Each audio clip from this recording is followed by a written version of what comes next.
In our previous lecture, we have already discussed about the three-level data abstraction. The three-level data abstraction has been shown on your graphics on your screen.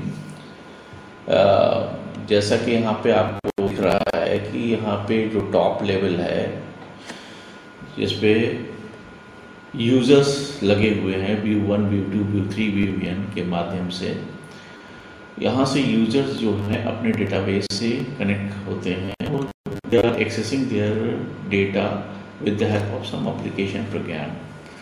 But user को ये जानकारी नहीं होती है कि ये data किस form में हमारा डेटाबेस में रिकॉर्ड हो रहा है, या इसके लिए हमने क्या लॉजिकल स्ट्रक्चर हमने यूज़ किया है, इसमें कौन सी फील्ड यूज़ किया है, कौन सा डेटा टाइप लिया है, या कौन सा कंस्ट्रेंट यूज़ किया है, इसमें कोई की हमने प्राइमरी की डिफाइन की है या नहीं की है, फॉरेन की यूज़ किया है या नहीं किया है। इस तरह के बहुत सारे पैरामीटर्स हैं जिससे यूज़र को जानकारी नहीं होती है, बट यूज़र अपने एप्लीकेशन प्रोग्राम के माध्यम से डेटा को रिट्राइव करता है या डेटा को स्टोर करता है।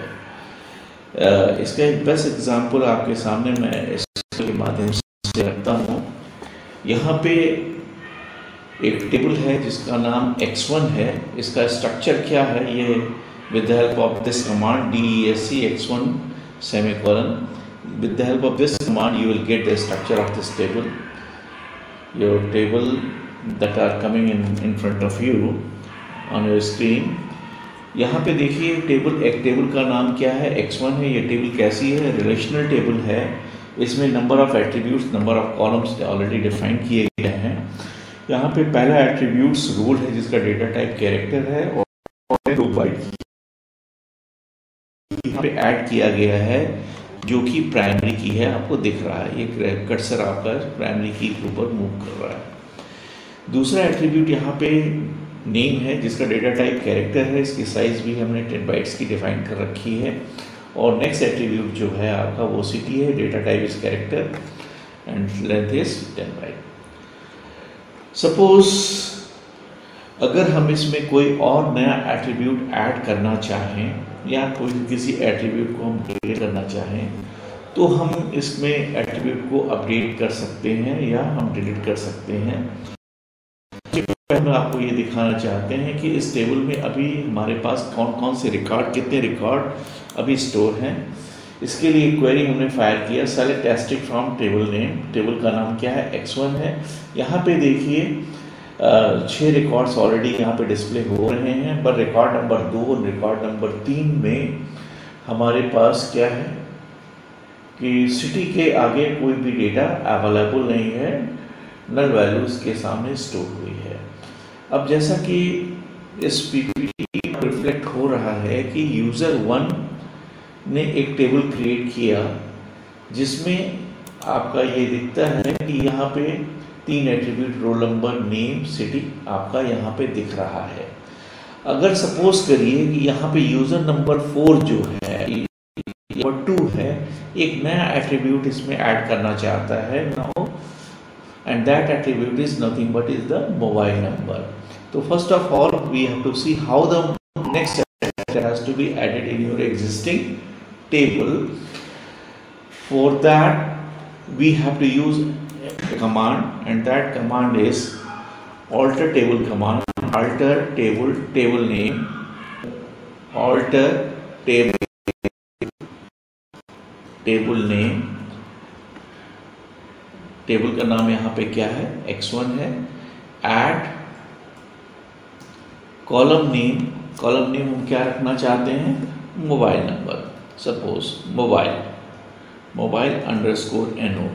इसका कोई डेटा टाइप आप डिफाइन करना चाहते हैं, मे बी कैरेक्टर, और इसकी साइज क्या है आप डिफाइन करना चाहते हैं 10 बाइट की। यहाँ पे ये टेबल आपका एंड ऑफ स्टेटमेंट आपने डिफाइन किया और इस क्वेरी को आप एग्जीक्यूट करेंगे, फायर करेंगे with the help of run command. You will get, क्या आपको मिलता है, टेबल ऑल्टर्ड। इसका मतलब ये है कि आपने एग्जिस्टिंग टेबल जो x1 थी उसमें एक नया एट्रीब्यूट ऐड किया और ये एट्रीब्यूट आपने यूजर 2 के लिए एट्रीब्यूट किया।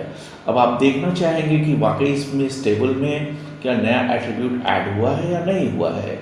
तो इसके लिए आप फिर से आप DSC कमांड रन करेंगे। DESC टेबल का नाम X1 रन किया आपने। आपको यहाँ पे एक नया यहाँ पे ऐड हो गया है मोबाइल नंबर। तो यहाँ पे मैं आपको ये बताना चाह रहा हूँ, की बात हम लोग यहाँ डिस्कस कर रहे हैं। यहाँ पे यूजर अपने एप्लीकेशन प्रोग्राम के लिए एक नया एट्रीब्यूट यहाँ पे ऐड किया है जिसका नाम है मोबाइल नंबर, और ये इस यूजर को रिफ्लेक्ट करेगा कि यूजर 1 को। तो इसके लिए डेटा इंडिपेंडेंस को हम लोग बहुत बेहतर तरीके इस तरह से समझ सकते हैं कि हम डेटा इंडिपेंडेंस होता क्या है, is the ability to modify the schema definition of one level without affecting the schema definition of the next higher level. इसे हम क्या कहेंगे?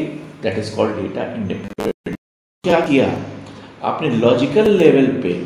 इस लॉजिकल लेवल क्या करता है? लॉजिकल लेवल पे यूजर जो है, DBA जो है, एक स्ट्रक्चर क्रिएट करता है, और वो स्ट्रक्चर में आपने क्या किया?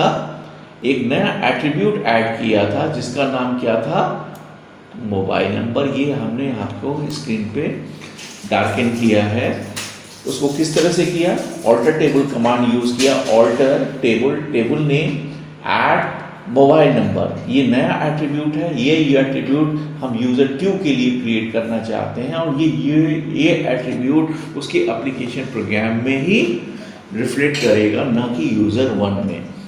तो ये this type of ability, this type of feature that we may call as a data independence.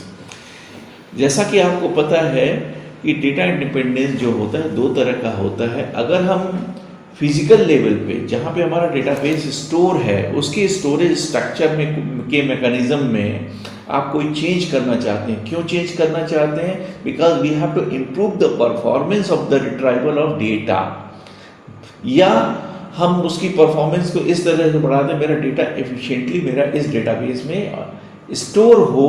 इसके लिए आप क्या करना चाहते हो कि फिजिकल लेवल पे जहां पे स्टोरेज डिवाइसेस लगी है, उसके स्टोरेज स्ट्रक्चर को आप चेंज करना चाहते हैं। तो पहले आप इसको फिजिकल डेटा इंडिपेंडेंस समझने का प्रयास करिए। Physical data independence is nothing but is the ability to modify the schema without changing the application program related. आपने क्या किया कि आपने फिजिकल लेवल के स्कीमा में चेंजेस लाए। कैसे लाए? कि हमें स्टोरेज का मैकेनिज्म में मॉडिफिकेशन किया कि हमारा डेटा एफिशिएंटली स्टोर हो या रिट्राइव हो। इसके लिए आपने कोई नया प्रोग्राम नहीं लिखा है, just you have some amendment has been made in your application program by which user is able to store the data conveniently and user is able to retrieve the data efficiently.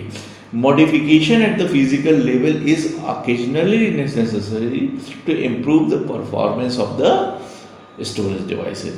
जैसा कि physical storage devices, बहुत तरह के physical storage devices आप लोग use करते हैं। जैसे आपने हार्ड डिस्क यूज किया है, now you are willing to switch over your data from hard disk to cloud. तो इसका मतलब क्या है कि उसका स्टोरेज का स्ट्रक्चर का आपका मैकेनिज्म थोड़ा सा चेंज होगा, या आप कहेंगे जो लॉजिकल स्ट्रक्चर जिसके माध्यम से जो एप्लीकेशन प्रोग्राम आपका डिपेंडेंट होता है उसमें कोई चेंजेस होता है, किया जा रहा है, पर उसके लिए कोई नया एप्लीकेशन प्रोग्राम आप नहीं लिख रहे हैं, और ना ही उसकी वजह से कोई नेक्स्ट हायर लेवल की परफॉर्मेंस के ऊपर कोई फर्क पड़ता है। तो this type of facility that we may call as a data independence. तो once again I am summarizing the entire thing to you कि डेटा इंडिपेंडेंस हम किसे कहेंगे? Data independence is nothing but is the ability to modify the schema definition of one level without affecting the schema definition of the next higher level is called data independence. ये आपको clear हो जाना चाहिए।